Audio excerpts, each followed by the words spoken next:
were lucky enough to catch up with Tony Driscoll, who's a very talented screen printer in Cork, and he showed us the process of what it takes to make an incognito card.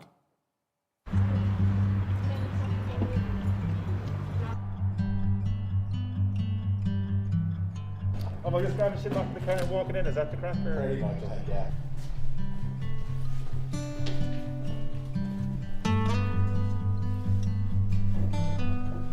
I didn't come into this intending to be an artist.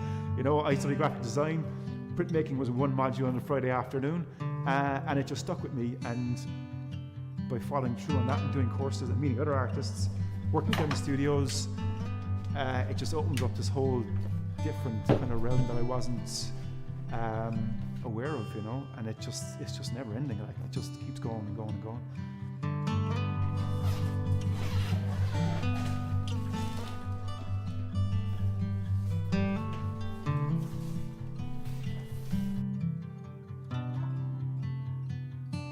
I'm Driscoll. I'm a visual artist based here in Cork and working out of Cork Printmakers.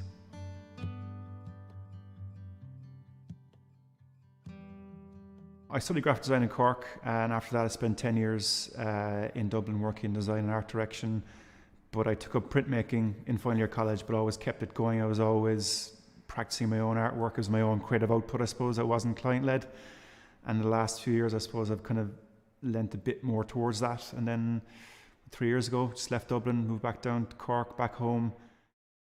My artwork is developed digitally first on a computer. Like they're all the programs I would use as a designer, like full time, but just used, I suppose, in a different way. You know, compositions are kind of loosely put together in that. I mean, the final print that I make is never what was intended from the start. There's always a deviation or alterations. I enjoy the process of change and happenstance. Like, that's where I get the kick. The buzz for me is in the creation, the process of not knowing, but then suddenly it clicks into space, and then you know that the gut says this is it.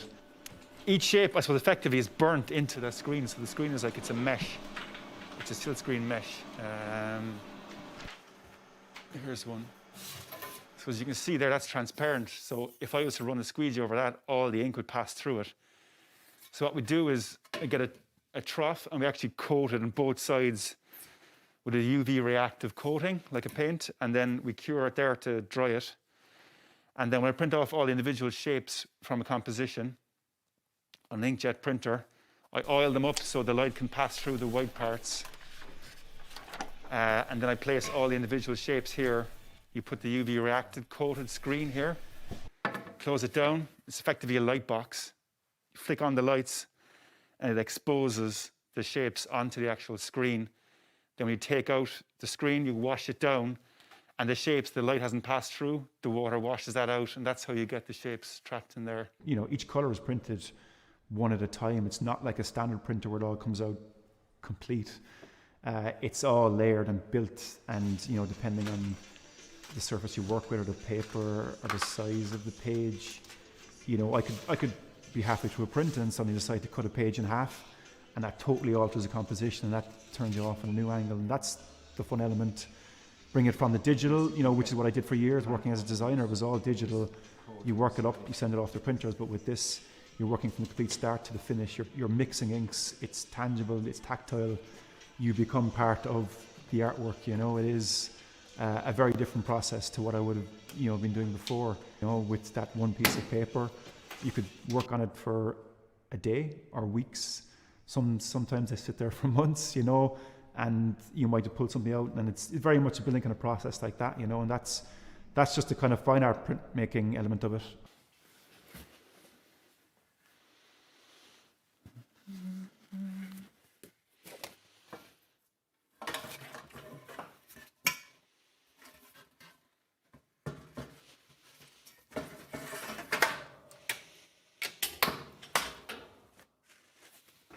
Can I put the radio on, or do we need a mic? It's mad. I always ever gonna do it. Like, from the moment I get up in the morning, it's always music playing. It's like, even like all, actually the titles of my artwork are all generally lyrics from songs, or titles of songs I'm playing in the studio. So it kind of ties in with a place and time, or what I was listening to at the time, you know. you know, people are like, we're willing to take a risk this year on doing different stuff. I've definitely found that myself. I've visited projects that I kept putting in a long finger because it was just maybe I always put it down to just not having time. And it's important as a creative to kind of flex and make mistakes and do the what ifs, you know, I think, because that's what leads you down different paths. And I think that's just a creative kind of exploration, definitely, you know, it's like, why not do that? There's absolutely no one telling you that you can't. I think a lot of the time it's kind of in your own head, you have that fear of going, well, what if I do that? And then suddenly I just fall away and no one looks at my stuff anymore. But it's like, it's just you just don't know unless you do it. I mean, you could always be thinking about the what ifs, and it's important to kind of knock that and just say, why not?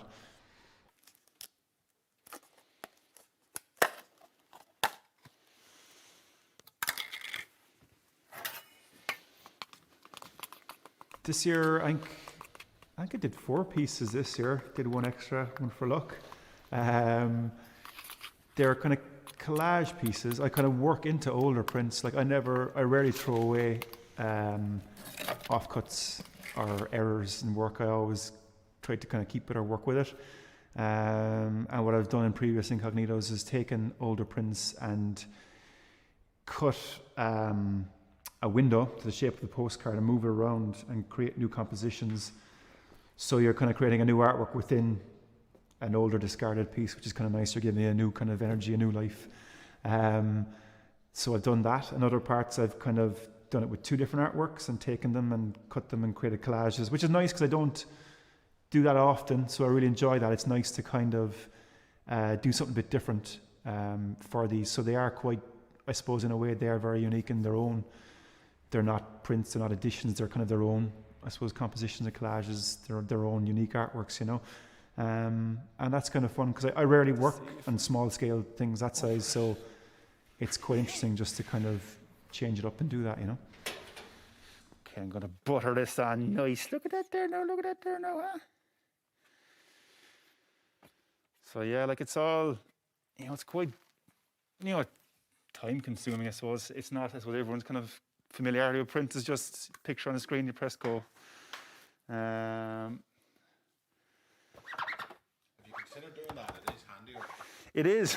I have done that in circumstances, but I always like to have the hand connection. So I have done like, you know, a digital print, and then I'd overprint it in gold myself, you know, just because it has that kind of connection with the artist. I always kind of like that, I suppose, you know, when you go from, I suppose, you know, working in design where it is, you send off your file to print and it comes back. There's not kind of a connection directly, but I do that, you know, I suppose it's kind of different mixed media, which is kind of fun as well, you know. I think I just really grasped onto, I suppose, the anonymity element of it, I suppose the accessibility element as well, that fun of not knowing, of just buying by your gut, you know, I've always enjoyed that. And I remember going to I think it was the first one above in Dublin, and I kind of ducked in early before work. I think I got in there at 8:30, maybe the gallery opened at 9, and there's already a queue around the block, and I was like, oh man, you know, I thought no one would know about this. And you're meeting people who were there overnight, you know, people were super eager to get an artist, they knew their work. But then they kind of found new artworks while also kind of just, you know, perusing. So that's kind of nice. You're kind of happening upon new art, and you're finding new art, which is kind of great. As an artist, it's nice to, I suppose, create work, and people can kind of buy your work that might necessarily be able to, you know, get it or pay whatever it is in the gallery, which is nice, you know, if they really like your work, you know, you appreciate someone going out and queuing to kind of buy your artwork. It's always a good thing. And the fact that it, you know, ties in and benefits the charity of Jack and Jill, which is great as well. Like, I mean, like this year, the artworks are €60, and that goes on to pay for like 4 hours worth of time for a nurse to take care of a child, which is great. You know, I mean, you know, it's one thing for me to be, you know, spending my time to create an artwork that someone will appreciate, but then again, you know, it's that story that's connected with it. It resonates. This artwork, like, is, you know, you're paying your €60, but it's not just for you to have something nice and accessible on your wall. it really is on to paying for a nurse's time to take care of a sick child. But then it also relieves the family who's been taking care of this child, you know, the parents, their siblings as well. So it goes a lot deeper than just a picture on a wall.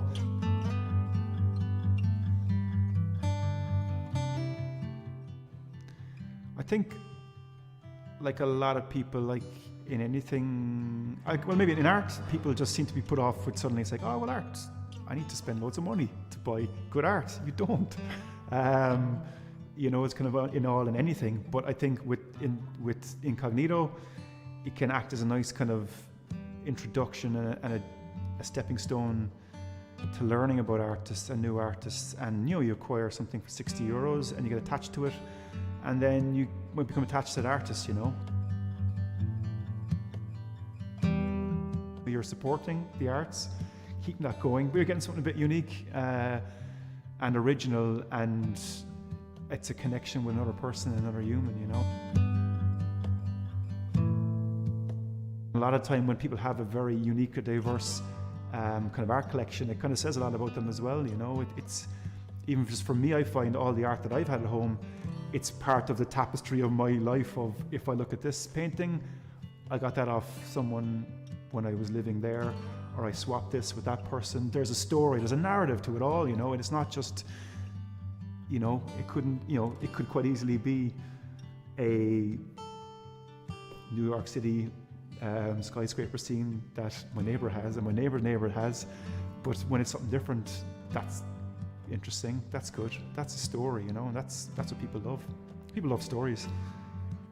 I'm Driscoll, I'm a visual artist by... what do I say?